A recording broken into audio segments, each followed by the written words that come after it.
Hello, good evening, good afternoon, good day, and welcome to the Black Belt Academy of Surgical Skills. My name is David Regan.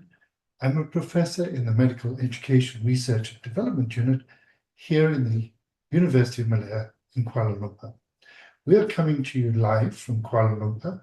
Our production is Dr. Abir in India, and I'm joined by my fellow sensei, Chris Caddy in the UK, and Prof. Sile from the Kingdom of Pronate. However, I think Prof. Sile is traveling and perhaps is in the UK and in Edinburgh. They'll join us for the conversation later. I wanted to bring you up to date on where we are so far with the Black Belt Academy.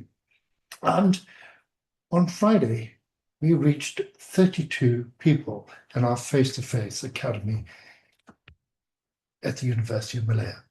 We have gradings coming up this Saturday, and what's important about these gradings is our 3 green belts, Ken, Ardash, and Shavita, are being assessed as sensei and their training development.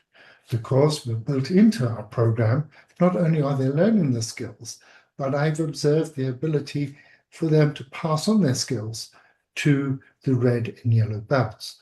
And we have a formal program of development for trainers for the future. It always seems a bit iniquitous to me that we had basic skills training at the beginning, and at the end, you have training the trainers, and then non-technical skills as well. And it would be a lot more sensible if it was all integrated into a development program that teaches the surgeon a way of becoming a surgeon, a developmental program. And that is exactly what the Black Belt Academy is all about. Well, today is also a special day. Yes, it's one day after the equinox, but solstice, I'd say, equinox, summer solstice. We are delighted to confer upon, and I'll ask Dr. John Rudd to turn his camera on so you can see him. Dr. John Rudd we're going to confer upon him the honorary title of Shihan in Surgical Skills of the Black Belt Academy. Now, in martial arts, Shihan denotes a senior master or teacher, whereas a sensei simply means teacher. A Shihan is reserved for senior practitioners who have not only demonstrated not technical skills as such, but leadership, character, and dedication to the martial arts over many years. Dr. Rudd has embodied this role within BBAS since its inception back in 2022 and has faithfully followed the Academy through its evolution on Facebook, Medal, and now iEcho. And we had 133 broadcasts on Medal and up to date 53 on iEcho. And John, I believe, has only missed a single session whilst being on iEcho. He's attended through sickness and in health, and on one occasion, attended from a hospital bed. He's recently been discharged from hospital and is looking in fine fettle. But his presence has been a constant reminder that true mastery is built on perseverance, curiosity, discipline, and lifelong learning. So across Dr. Rudd's long and distinguished career, starting as a nurse, going into healthcare management, then into medical law, he's also, in his advanced age, I think at 82, taken the advanced driving test. Think about that. Yes. And he has championed safety and professionalism and meticulous attention to detail. I was privileged to be co-author with him on a paper where we extrapolated the lessons of advanced driving and situational awareness. It's something that you do routinely on the road, but for some reason lose it in theatre. And it highlights the importance of anticipation, calm judgment, and conscious control in a high-stakes environment. In the car, on a busy road, and in theatre is much the same. Within BBAS, his reflections on instrument handling, respect for tissue, team dynamics and ergonomics, self-care have resonated deeply with our core philosophies. In essence, you practice not until you get it right, but until you can't get it wrong. Dr. Rudd's support and generosity has been unwavering over these years and has enriched our lessons and global community of learners and teachers. So for his outstanding commitment, his scholarly example and insight, he's a living example of humility and excellence. And we're very proud to announce him as Shihan of Surgical Skills, a master whose wisdom lights the way for the next generation of surgeons. So I'd like you all to take a moment and thank John very much for his participation, his wisdom, his insights, and it's been a real privilege knowing John. Thank you for always being there.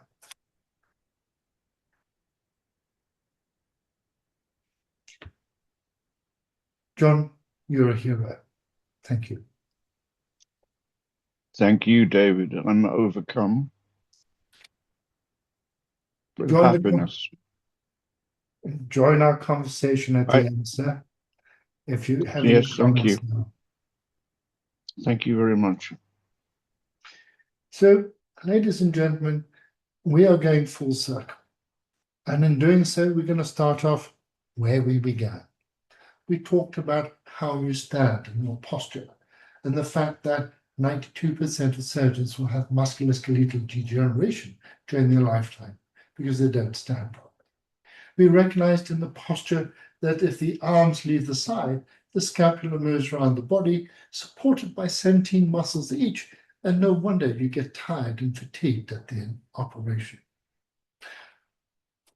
We reinforced the principle of holding the needle like a screwdriver and demonstrated to you in doing so that the rotation is more complete, stable, and less limited. And with that, we emphasize the fact that fingers 1, 2, 3, 4, and 5 are applied, and you need to be able to feel the instrument. In other words, get feel back from the tissues. We then talked about once you know how to hold the needle, then we need to know how to pick it up. And it's this angle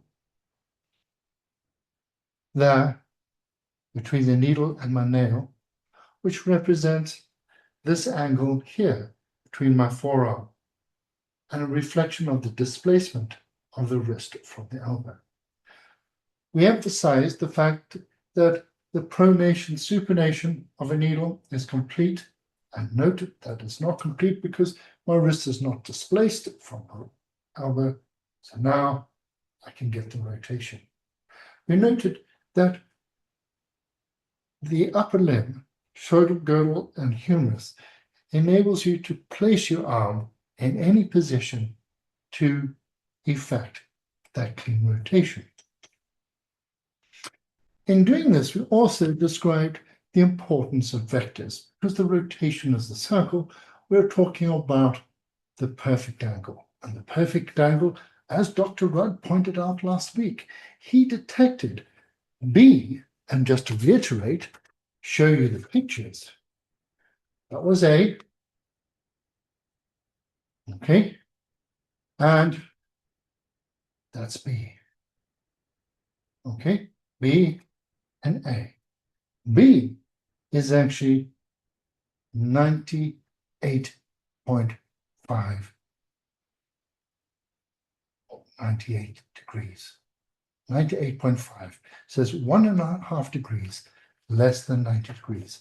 And John, with his advanced skills and keen eyesight, even at 84, spotted that difference. But this is important because I know you all can, because we're surrounded by 90 degrees. And we also emphasized that the alignment of everything was 90 degrees. And then you've got to work out your body position, which is dependent on your body habitus, In other words, which leg you stand on, how you place your arm. The 90 degrees is 90 degrees to the tissue, 90 degrees across the tissue, and 90 degrees into the tissue. And we demonstrated that the best model is the banana, because the Hounsfield units of suture pads is 8 times that of your body tissue, and this is more like it. The other important thing is that the banana, when damaged, goes black. So that's brought us up to date. And tonight we're going to complete the circle. But if you look at our kanji here, this is a circle. You'll note it's a brush circle.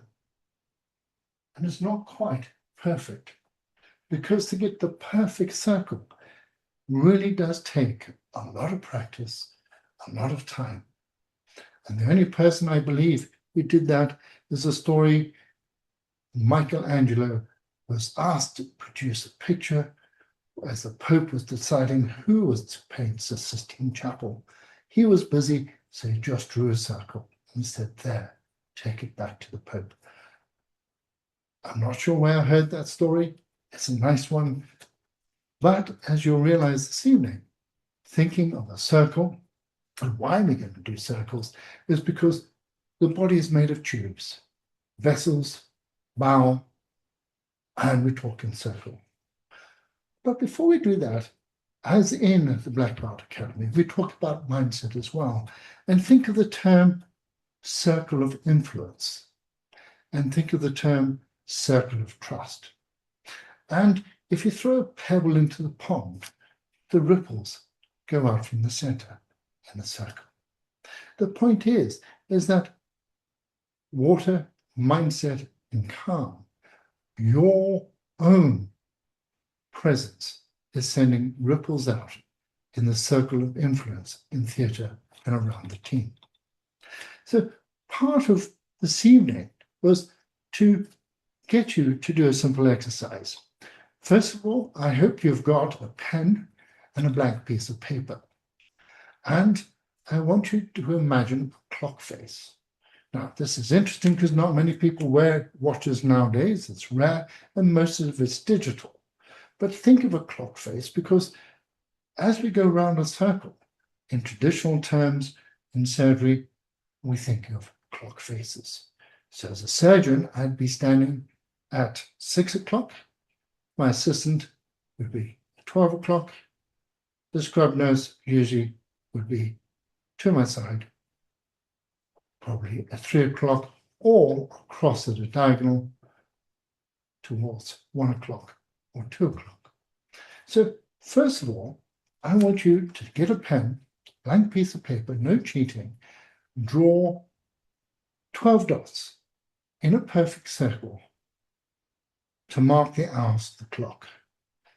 And I'm going to do the same while you do that, and we'll have a look and compare, and be prepared to be called upon to demonstrate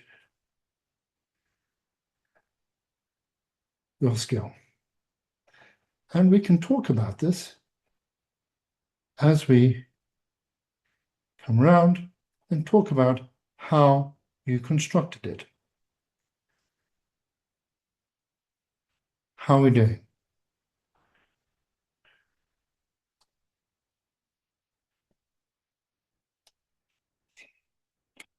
Okay, I'm going to take you over the top to my circle.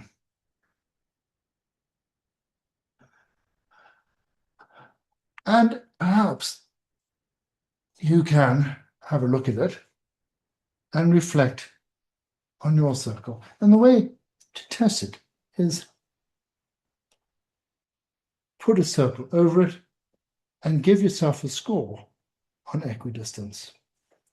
And you'll find, to be honest, this is awfully difficult. And perhaps people could put up their scores or show us pictures of their attempts. Anybody going to show us a picture of their attempt?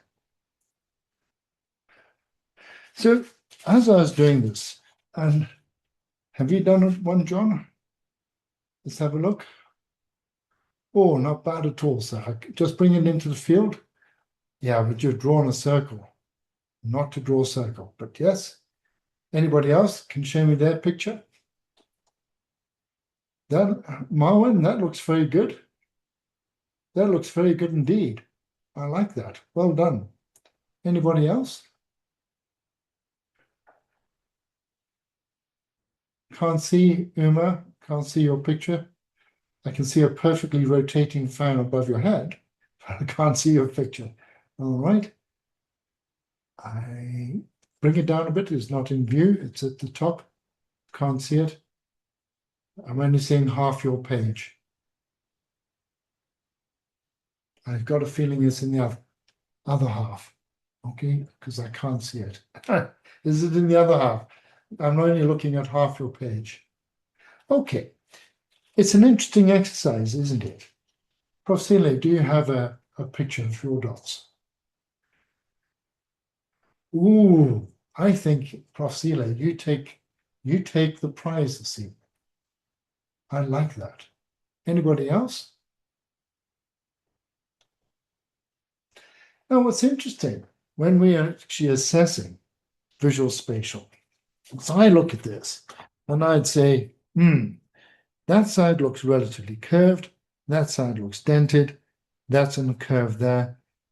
Spacing, not good there, bit wider there, but not good there, a bit wider there. So how do we get this spacing? So think about how you did it. Some people go 1, 12, 6, and then come out 3 and 9. But you immediately see that distance is not the same. So I can probably do that. But then you've got to get the curve. So 1, 2, 3, 4, 5, 6, 7, 8, 9, 10, 11. Okay, a little bit better. But it's still not equal, these distances. All right? But one way of doing it is either doing it in circles towards you. That's one half, and then come towards you again. And this is one of the secrets of stitching, coming towards you. Because if you're coming towards you, you've always got that space in your mind. I've started furthest away from me, and I've come towards you, myself furthest away, and come towards myself again. But when I looked at this, when you look at it on the horizontals, 11 and 1 should be on the same line, 10 and 2 on the same line, 9 and 3 on the same line, 8 and 4 on the same line, 7 and 5 on the same line, and the other way as well, vertically. On the vertical, that should be in the same line, that should be in the same line, same line, same line, same line. So whether it's horizontal or vertical, the parallel lines and that are still there, and that will help you think about your orientation. Why you also do it as a clock, because when we're marking out an anastomosis, you would be looking at mesenteric, anti-mesenteric borders, and that would be 12 o'clock and 6 o'clock. So your next test, and this is another interesting exercise, visual spatial ability, and we'll see why it's going to be important in a moment. I want you to now draw 6 lines representing the 12 to 6, 9 to 3, 1 to 7, 2 to 8, etc. So quite easily do one line, okay, and 90 degrees we said is easily spotted, so we can draw another line.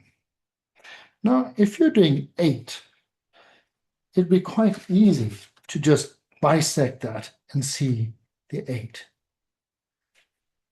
in drawing 4, but we're not. We want 12. So I'm going to look at this and think, where is the thirds? So that will be half, and just below that would be a third. 1/3, 1/3, 1/3. Okay, 1, 2, 3. I'm going to take it like that. And rather than attempting to now draw a line in that space, to help me, I'm going to think of 90 degrees across there. Okay, because the 90 degrees across there should give me that perfect spacing. And now, to look at this side, I'm going to go underneath the halfway intersecting line, do that, and to ensure that, again, I'm going to use my 90-degree alignment. There you go. So that's my attempt at lines. And how does that work out? So let's put that on there. Okay. On the protractor, this was not rehearsed. I've previously marked out 12, 1, 2, 3, 4, 5, 6, 7, 8, 9, 10, 11. And if I look at that critically, apart from there, I have 11 out of 12 on that. So how did everybody else do? Please show me your pictures. Anybody else want to hold up their pictures? John, let's see your picture.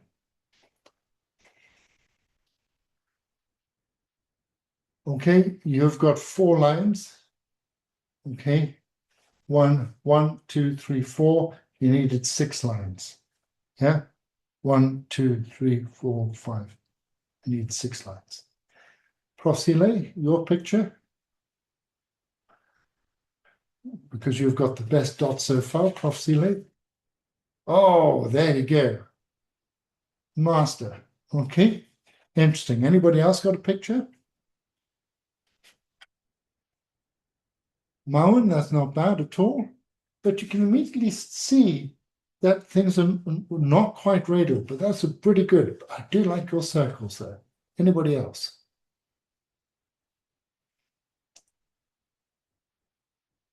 So it's interesting in surgery, I reflect, that we're asked to construct anastomoses in all sorts of domains. But what we're not really practicing is, and teaching, is visual spatial. And those two little exercises are very good ways of training yourself to think visual spatial. So, why is this all important? Well, let's imagine we have a clock. Okay? And I'm going to say, take this out a little bit. That's 12 o'clock, 6 o'clock, 3 o'clock, 9 o'clock. There. Let's pretend I'm stitching. So the best thing to do is stitch towards yourself so you can space and not trip up. And it's always better to start forehand. So if I go line there, 90 degrees, which is at a tangent, draw a tangent across the circle at that point and imagine 90 degrees across. And there, there, there, there. Now, as you move round, here I'm on my left foot, moving equal weight distribution on my feet, more to my right foot, more on my right foot now, and there. Now, there's an interesting study that's just come out of Oxford explaining that Homo sapiens is one of the few species that has a dominant hand. And as we know, 90% of people are right-handed. And that dominance is unique to Homo sapiens, and apparently is an evolutionary process reflecting the development and size of the brain, our locomotive abilities, and our abilities to orientate ourselves. So we ended up with right-handed dominance. Now, at this position here, I am in a very awkward position. You see my wrist is now in a funny position. My elbows are adducted from the side in a very difficult position, and I can't step into my elbow at that point. And at that point, I need to change my needle to backhand and go back to my left foot. Backhand, backhand, backhand. And now I'm working my weight distribution round to my right foot. And there we're in a position, I'm stitching away, which is awkward. And lo and behold, almost diagonally opposite, I need to flip back to forehand. Okay? So do this exercise yourself. Mark it out on the paper and put it on the tabletop and just work out what your body posture is doing as you're going around the circle. So then, coming back to our banana. Well, I go for the Cavendish banana, all right? And it's got to be yellow with no markings on it. And we take an apple corer of 2 centimeters, and I'm going to take it in the middle, gently remove a disc of skin. Okay, there you go. Clean banana. Notice the flesh is white and is a little textured. All right. I will demonstrate to the side here what happens when you don't. You touch flesh. And the problem, this exercise is taking us back to the simple place, point, rotate. Because I've got to think about going around the circle, all right, on the hour, every hour. But in doing so, my needle is coming from inside out. And the common errors are not mounting the needle properly. So in other words, not at the tip. Not rotating it back to point into the lumen. And people drop the needle in and push it through. Drop and push. And also if it's not at the tip and not the right angle, you see that this flesh of this banana is really being disrupted. Okay? Now, that all comes from poor setup and poor understanding of rotation. And we'll have a look at this at the end, and you can see the skids, tears, etc. So this exercise is very fiendishly difficult. And we've run it at workshops, and our fellow sensei, Chris Caddy, joined me and John Taylor at the Royal College of Surgeons of Edinburgh and ICASET meeting last year. And we had this task. What's interesting that people think, oh, it's just stitching bananas until they do it. And suddenly realize it's fiendishly difficult to get right. So, pick up. I said previously that needles are mounted in packets. And this exercise is for needle control and mounting. And I can bring the needle out and I mount it correctly. No space between the tip and the angled out because I'm standing. And this exercise should be done with a non-dominant hand behind the back. All right? So the forceps should not be used at all in the process. And with a monofilament, it is awkward as well because it's got memory. So I am looking at this immediately as a clock. I'm standing at 6, that's 12, that is 9, that is 3. And I am going to start my journey here at 12, at 9 o'clock. And I'm going to gently take this through.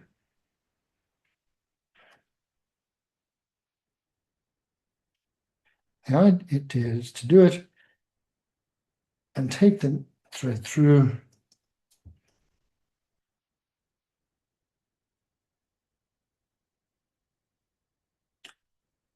Okay, there was 9. So I'm thinking if that's 6, that's 8 o'clock.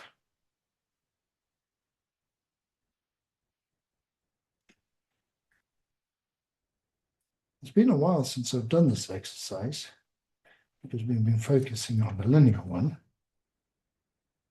And I'm not pulling this through. That was 8.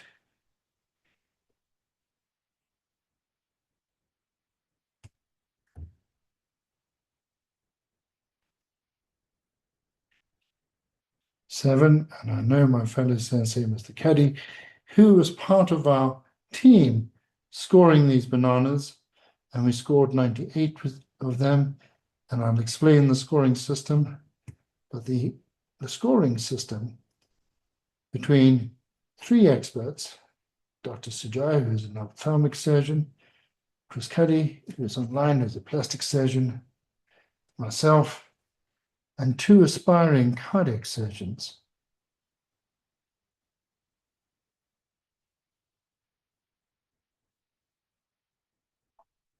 And now I'm having to think.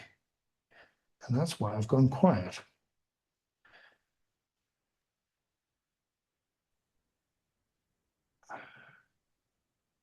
So now I'm coming into my right arm, and I'm not going to be able to affect the next stitch without going backhand. So I'm changing my position.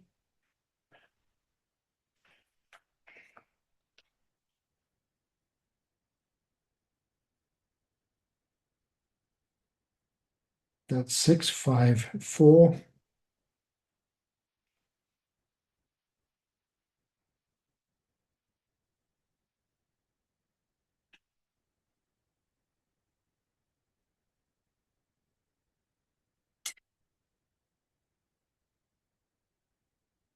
Nine, 8, 7, 6, 5. 4 o'clock.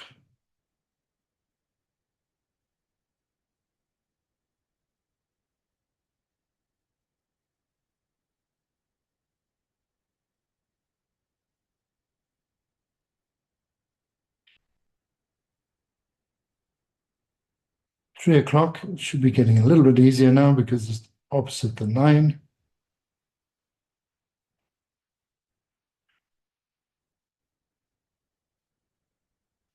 Lost control of my needle there. So I'm not going to take it through. Place and set up again.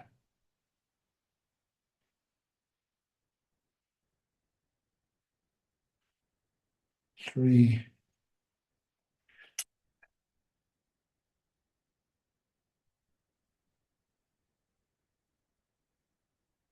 You can see why it is important to actually place your needle and visualize what you're doing.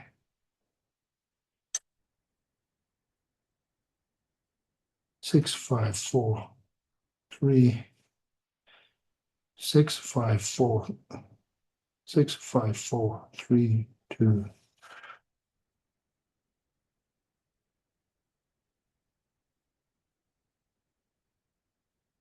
It gets you thinking. I can tell you that. It certainly gets you thinking. 12 o'clock.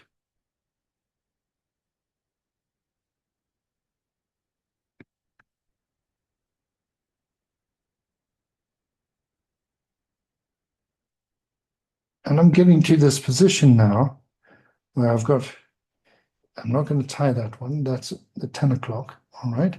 So I need to be in the 11 o'clock position.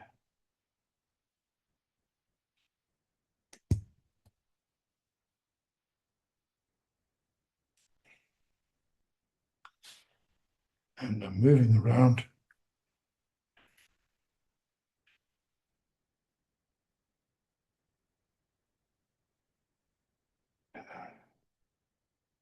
So where was that? That was 9. And the last one here.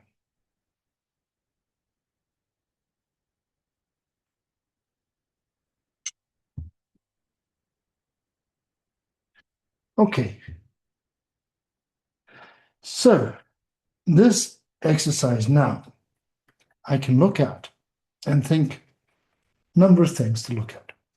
How much of this banana was mushed? Now, I've got some mushing here, and certainly I can see the back of my needle touch the banana there, and the rotation into and through the banana was complete.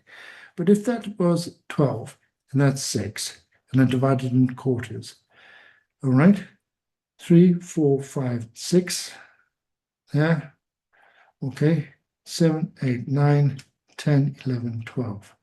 And if I hold it up, then I got to look at radiality. Okay, what do the spaces look like? I would say that's looking a little bit too big. That's therefore a bit smaller. Those are fairly even. Okay, and then I look at the distance from the edge to there as it's going round. And to do that, it says that I can almost draw a circle around there. And you take a picture of that and you draw a circle and you see how many of those are equidistant as we did with drawing the line. Okay, so I think that's a bit far. It's difficult on a curved edge. All right, and then lastly, I have a look at the exit points of this as well. So I'll go down and we'll have a look at the exit points. So the exit points, and I'll get a forceps, is whether the needle comes out, whether the needle comes out cleanly.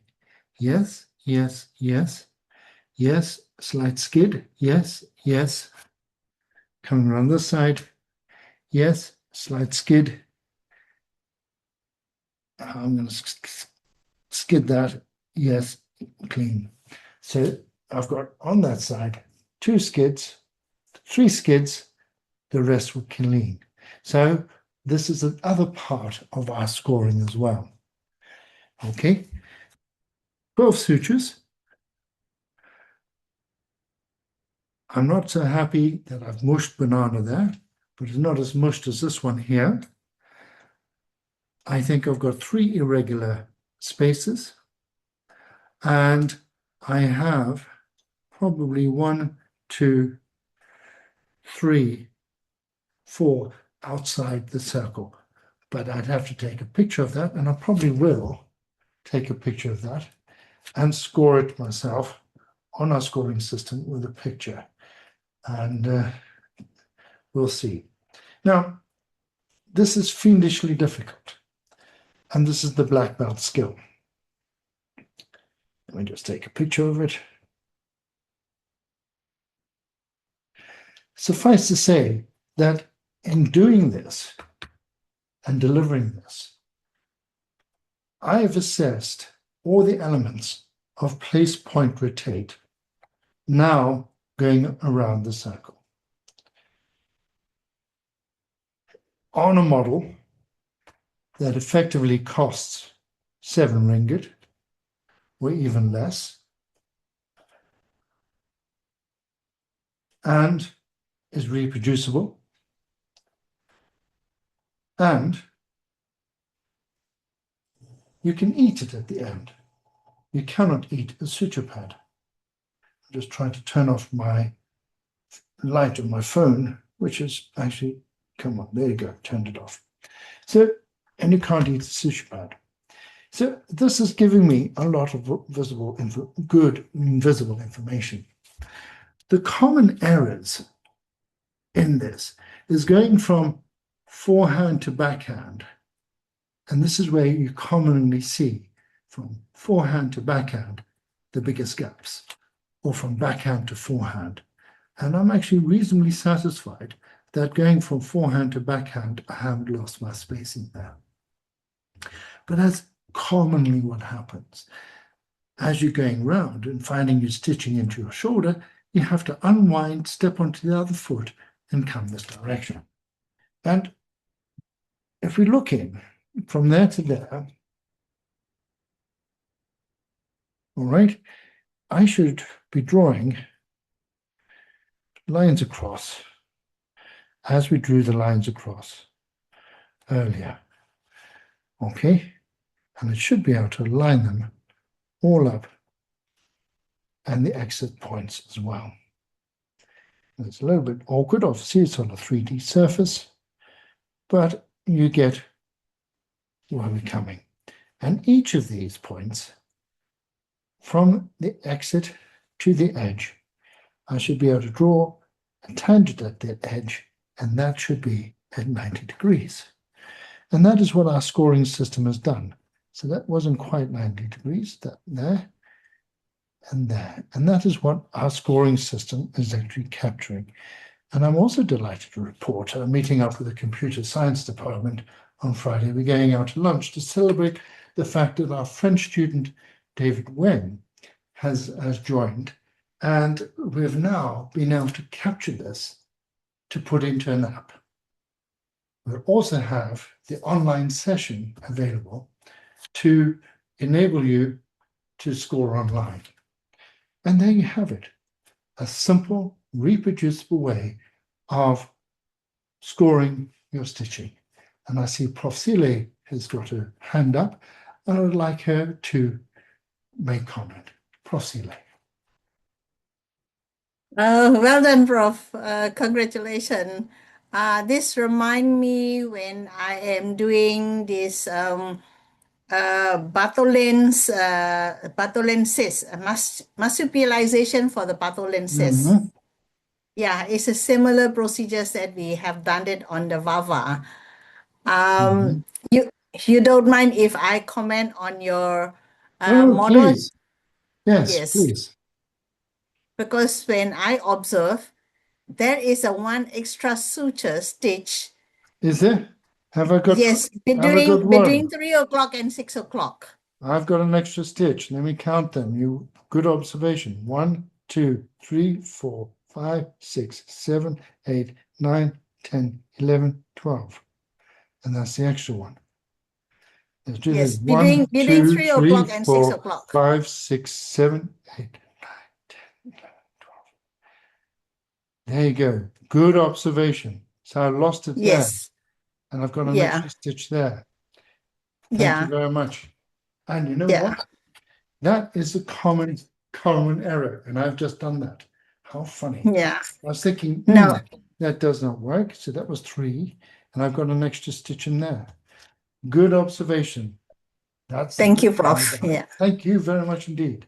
So I've just done. I hold my hand up. You didn't because spot that. I interjected there and told you that the banana was drifting off the screen. All right. Just concentrating. So okay. that was about attention to detail. Yes. I apologize for distracting you. All right. Because that's where it happened. Was it? Okay. No excuses. There you go.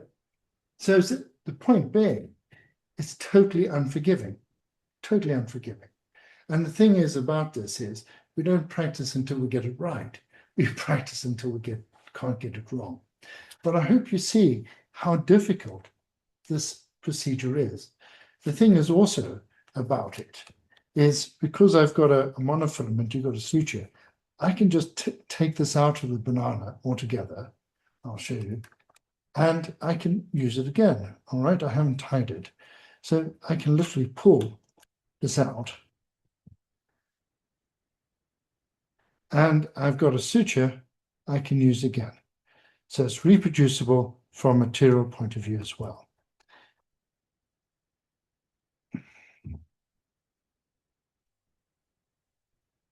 Okay, there you go. But I do have a memory in it, so I do have to remove the memory. But what you do is, great thing is, you've got another surface, haven't we? I do like to get the banana so it's sitting kind of flat on the surface, and one can try again. But do it yourself. Do it yourself. It does require concentration, and you do have to think clearly about what you're doing. So any other observations? So Prof. Sile, Excellent observation. Thank you very much indeed. Mr. Cuddy, thank you very much. There you go. It is a very interesting test. And it is completely, and I'm just using my hand to follow now because I've got a lot of memory in the suture. And I'll just hold that off to the side.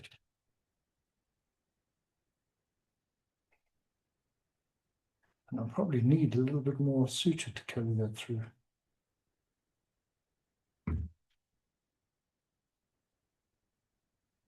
But if you don't rotate your needle into the lumen and keep your needle above the banana skin, you are going to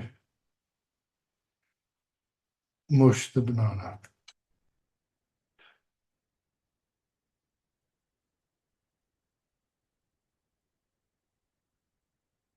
We're off the edge of this three-dimensional now.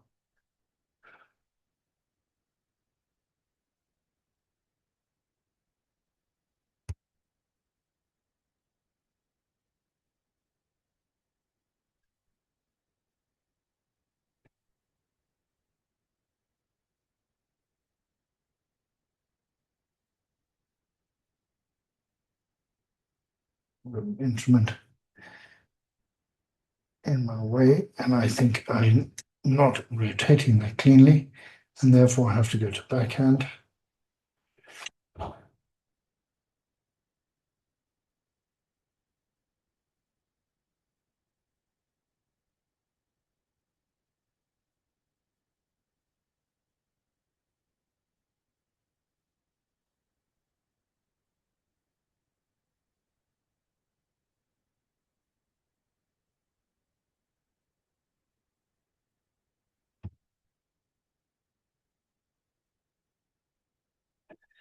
And it's a bit like golf. You're only as good as your last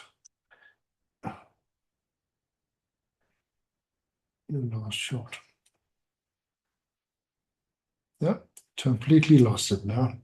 So if I was playing golf, I'd hit the rough. And that's because, if I'm honest with you, I'm conscious of the time and I'm beginning to rush. As I think about it, I'm starting to rush this. And it's not an exercise to be rushed. So now I've actually done that and I've started. I want to continue, oughtn't I?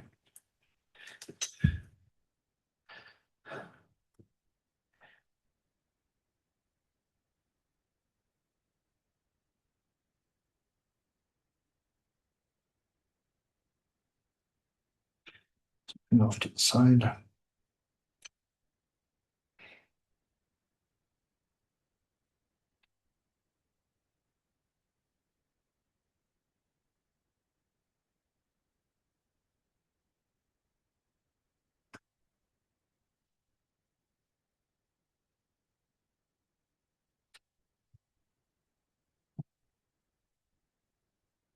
Now I've definitely lost it.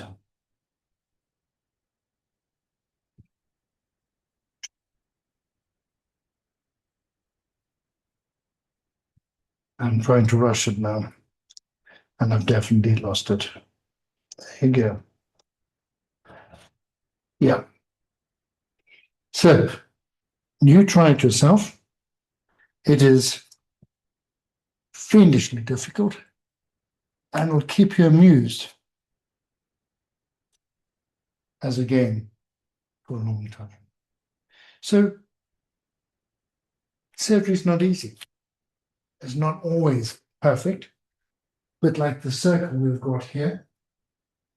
But our aim is to try and get it as perfect as possible. So you think of Tiger Woods or Rory McIlroy or the Masters golf people. Sometimes they fluff a shot, but they all end up over the whole game below par.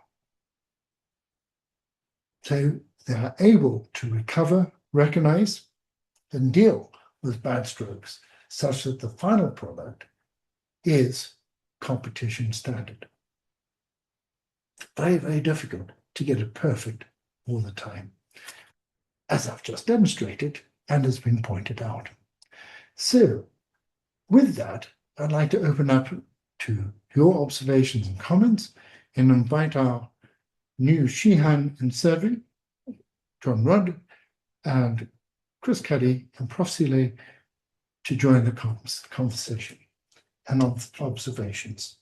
And not only we're talking about the circle of the technical stuff, but it's the circle of the people around you and the team and the ripple of influence that you as the surgeon and leader in theatre will have on everybody else.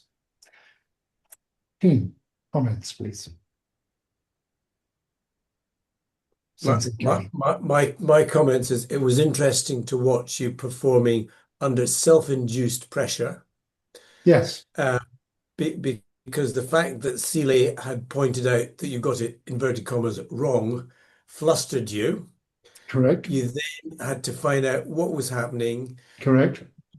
Instead of saying, fine, I've learned from that, and going back to the very beginning and starting afresh, you felt under time pressure to demonstrate how to do it anyway. Correct. And you from bad to even To worse. And So- do we not? And that's an interesting point. Do we not see that regularly? Oh, absolutely. But what And you're doing see is it in training. demonstrating it real time, Yes. live on BBAS. I agree. And so that shows huge respect and humility for getting it wrong. When Well, that's it. when That's when it. the spotlight is on you, it can be very difficult. Correct. And And it's yeah. and how do you respond to that? Well, what's interesting, you see, because at EIDO last week, we had to do a mock AMBU, which is do 5 katas in 6 minutes with everybody watching. And actually having everybody watching doing that. I've been working on it and working on it, but I still get nervous. Got very nervous. But I thought I was better controlled last week. But Rosalind, who is there, she's 61, she does Aikido and very good. And I thought 2 of my katas were good, but clearly felt very nervous. So the context and light and everything else, when that happens, I know what it's like to be a trainee because I am a trainee. And even now, doing this live with you watching does put you under pressure, definitely. And yeah, the error there is I was trying to do it again in the same time on the lights, but as I was acknowledging it wasn't working because I could feel it wasn't working. And the best thing would have been to just stop.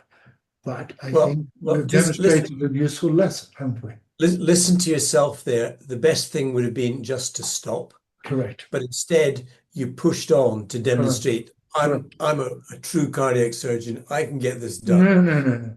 Yeah. But no. I hear what you're saying. Yeah, I hear what you're saying. You did press on. You didn't listen to yourself. Correct. And I'm just getting you to say, stop and listen to yourself. Correct. I think you'd already demonstrated it to my satisfaction, and you learnt, inverted commas, your lesson, if that was a lesson to learn. Absolutely. Indeed. So the other thing is if you have a look at your thumb, your thumbnail. Mm-hmm. So what's happened there? Well, the thumbnail was trauma. Yes. I caught it. I was running, and I ran through a doorway, and it caught on the edge of the doorway. Okay. I didn't take the nail off, but it just banged just in that part, and I've got black fingernail. But are you on antiplatelets? Oh no. No. Okay. That was just a perfectly executed, well-timed bang on the nail. Okay. Where technique counts. Yeah. Indeed. So I think that black nails, the thumbnails, yes. since last week, I noticed that. Oh yes, no, it's going to be there. It's growing out, as you can see. Yeah. It's going to be there for some time. Since last week, I saw that. Yeah. So it's an interesting one actually, because I've been teaching medical students examination, and I was teaching one of them today, And I said, look at the hand. So he picked up my hands and looked at it. And nobody made comment about the black nail. Nobody made comment. And you just think, actually, when you examine and when you're looking, that's abnormal, isn't it? It sticks out like a sore thumb, excuse the pun. But nobody actually commented.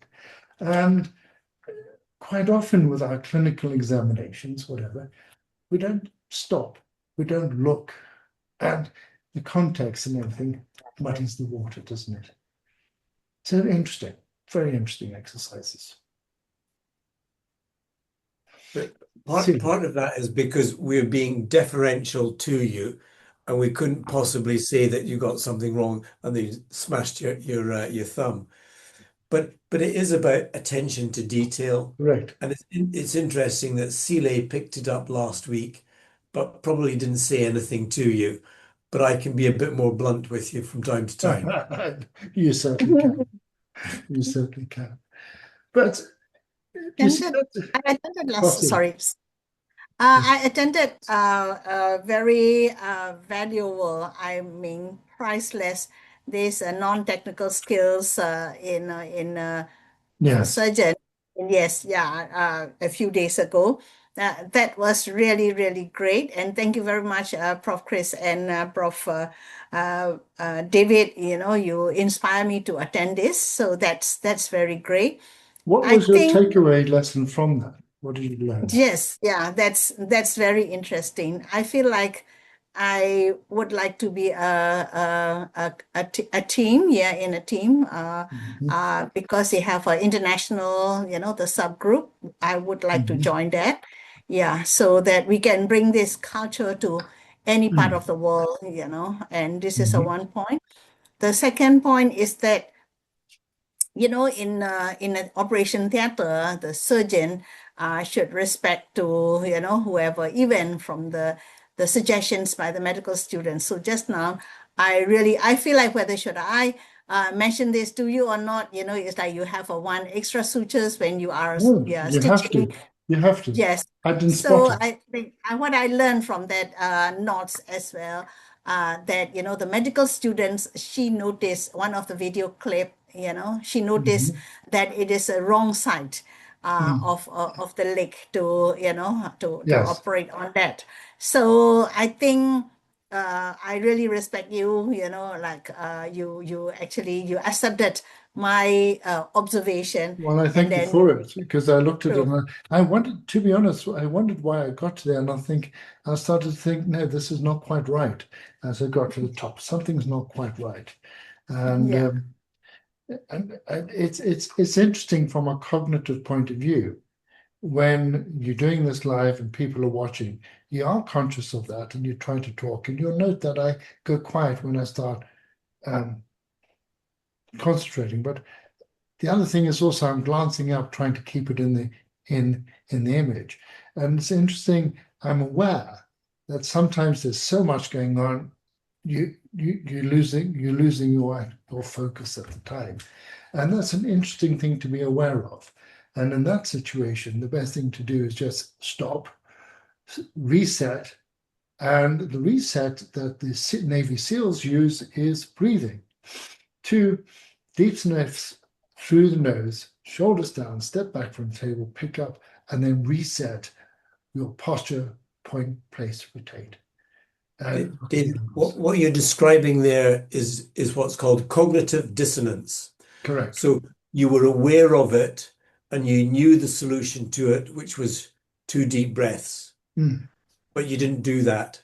No, But were able to bring that out in the discussion afterwards is your feeling of something's not quite right here. It's feeling correct. uncomfortable with the situation, but the Correct. right response is to pause, Correct. take a couple of deep breaths, or you could ask your team what's going on here. And Yes. Sile butted Yes. in and said, Yes. you put in an extra stitch. Yes. Yes. And once again, you would have been able to find out what was going on from that discussion. Yes. Yes. So even though there have been a number of learning points within this procedure, they've been fabulous in bringing out the discussion as to what was happening and how do you manage it. Indeed. And And you couldn't really have rehearsed that or made it happen. No. It happened Yeah. naturally, and you were out of kilter, stopped talking, you were concentrating, the banana drifted out of the field of view, and that made things a little bit more difficult. So Yeah. anyway, it is Well, what it is. It is, but it does highlight all those little things that can happen and do happen in theatre all the time. And also, it does also highlight to me in the value of our discussion now is surfacing it, discussing it, but also the value of having live demonstrations, because you can't cut that out, edit it, leave it on the floor, and serve up something perfect, because it's a bit like the circle. It's not always perfect, but you need to be able to recognize it, mitigate it, and actually compensate for it in any which way. My question to the rest of the audience, would any of you had the effrontery to challenge David in what he was doing? Or did they spot it? Yeah, Did well, anybody spot it? that's the first I thing. didn't. Did they spot it? And secondly, would they have spoken up? Good Because question. Yes. last week, Celia was on this knots course, and it's a very interesting course because there's a huge spectrum of people on it. And sometimes it's purely for medical students, sometimes for core trainees, senior trainees, or a master class. And the discussion in each of the classes is completely different, because most consultants, we see things that the juniors don't, and sometimes vice versa. And as a facilitator for the session, you have to be able to eke that out of the participants and say, what did we see there?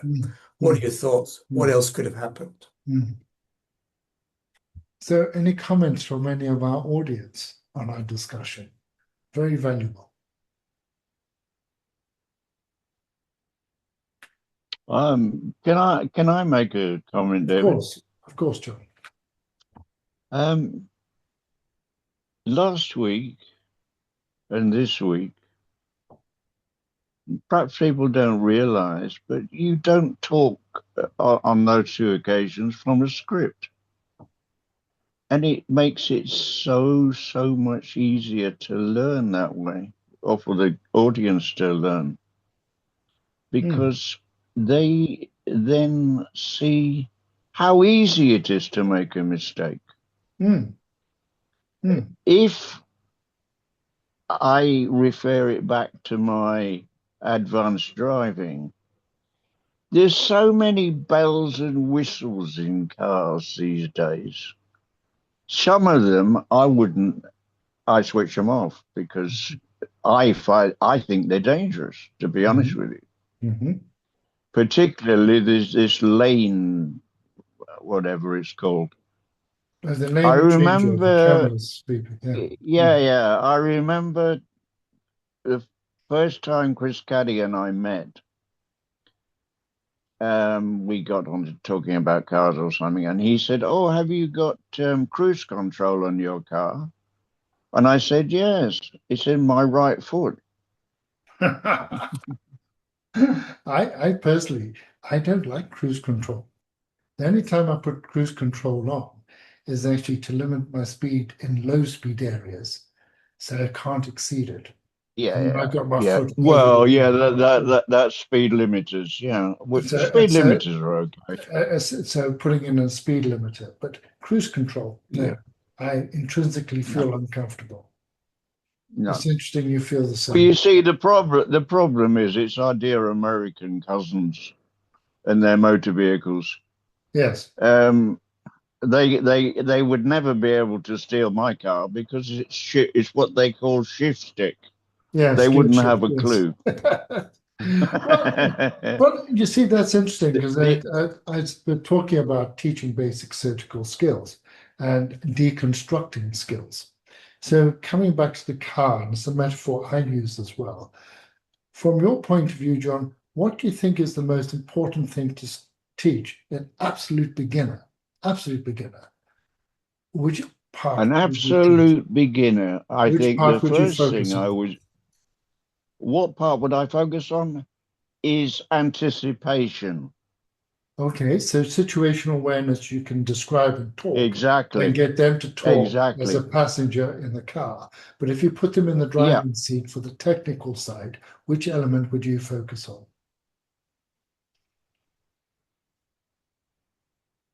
That's a good question, actually. I'll offer you mine. Probably coordination of movement, Okay, well, let's i.e., when I'll, you're shifting gear or when yeah. you're turning the steering wheel or whatever, So I've and deconstructed to it. concentrate on using both hands on the steering wheel. Yeah. You see- John, you are allowed to phone a friend. If you're struggling, you can No, say, no. So it's help the doctor. interesting. It's interesting because I've been thinking about this as well. When I focus. So I think of in a gear shift car, there are three pedals. There's only one that you're allowed to slam your foot on, and that's the brake. Yep. The other one, Yep. you have to be cautious. And the clutch, you need to feel and you need to listen to the sound of the engine. And you've got to feel the biting point on the clutch. Yeah. But in teaching Yeah. somebody the biting point of the clutch, you do run the risk of burning the clutch out if you're doing too much or if they're not good at it. But once you've felt the biting point of the clutch and the coordination of the pedal, then you've got to coordinate the gear shift. And the gear shift is much easier to coordinate if you've got your hand pronated one way and supinated the other way to take it back the other direction. So the weight of your arm carries it across the hand as well.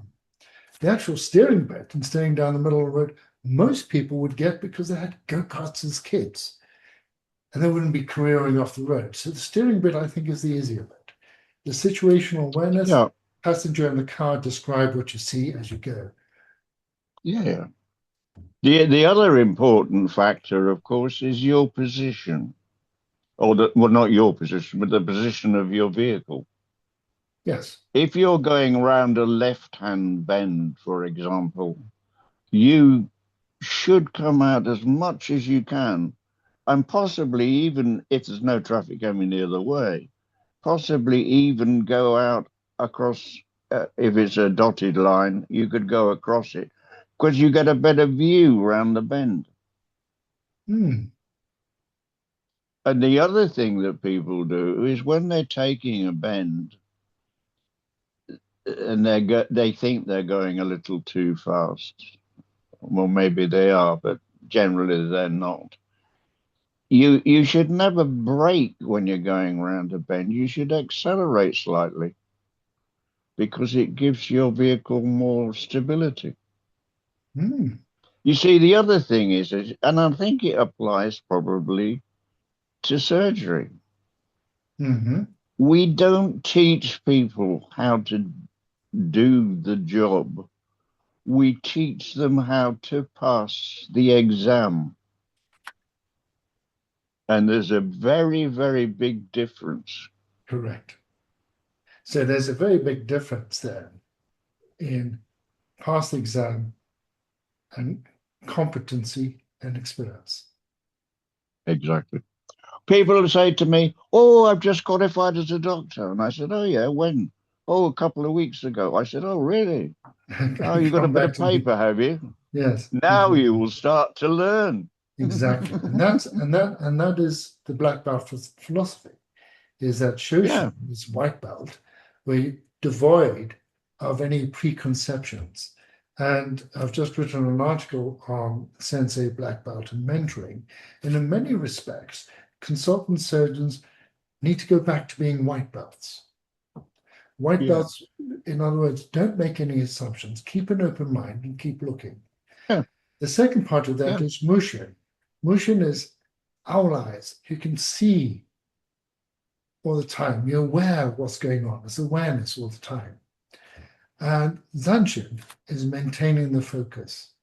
So those sheens in Japanese, I think, sum up a lot of what surgery is about.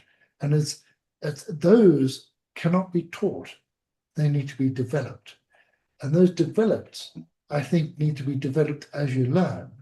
And that's why I'm excited about what is happening here at the University of Malaya in our face-to-face sessions, is that we're developing the learning and the competency experience and that conscious awareness as in the advanced driver test, as you're learning the skills. So in other words, it makes it easier to explain, easier to teach, easier to deconstruct as well. Yeah. One of the other important things there, so it's all very well having the technical skill to drive the car, but it's knowing when to drive the car and when to leave it in the garage. Yes, and certainly if you're feeling worse for whatever reason, you do not get in the car. Exactly. It comes back to the mirror signal maneuver. Yes. But you need to be in a position to use your mirror signal maneuver before you put it into gear or let your foot off the clutch. Yeah. And gently press on the accelerator. But also part of this, as in winter in the UK, visibility. You've got to be able to see out all the windows. You can't just scrape a little hole to see out the front window. You've got to be able to see out all the windows and have full situational awareness around you. And you can't compromise on that as well. And the signals on your car do need to work. All of them need to work. So, absolutely. So, we have actually our esteemed and most ardent and loyal Dr. Rudd has just proven and demonstrated to you why he's now respected as Shihan for the Black Belt Academy of Surgical Skills. Thank you, John, and it's a privilege. I'd like to thank everybody. For me too, David. I'd like to thank everybody who's participated this evening. We're going to continue the story next week with the bananas because effectively we've done this in a two-dimensional plane, although the banana is slightly curved. But now let's put that at depth and let's put that joining one thing to another. And we can practice this, guess what, on the banana as well. So next week is 3D skills. And now all the complexities of place, point, rotate, body position, upper arm position, lightness of touch really are going to challenge your skills. And as you'll see with this series, going Simply Bananas, we are taking you through graded steps as you would learn driving a car for you to be an experienced and advanced driver. Closing comment, Prof. Sile? Prof. Chris, Prof. David, and then also it is really, really great honor to learn from Dr. John Rudd. And it is truly inspirational. Thank you so much. Indeed, I agree with you there. Thank you, Chris. Thank you, Prof. Sile. Thank you to the audience. We'll see you next week. Thank you, Dr. Abia, for the production. The feedback form is in the chat room. Please, we do value your feedback and we will listen and look forward to seeing you again. This will only work if we have word of mouth support, and I hope that you can mention it to somebody else and we can further increase the numbers. Thank you.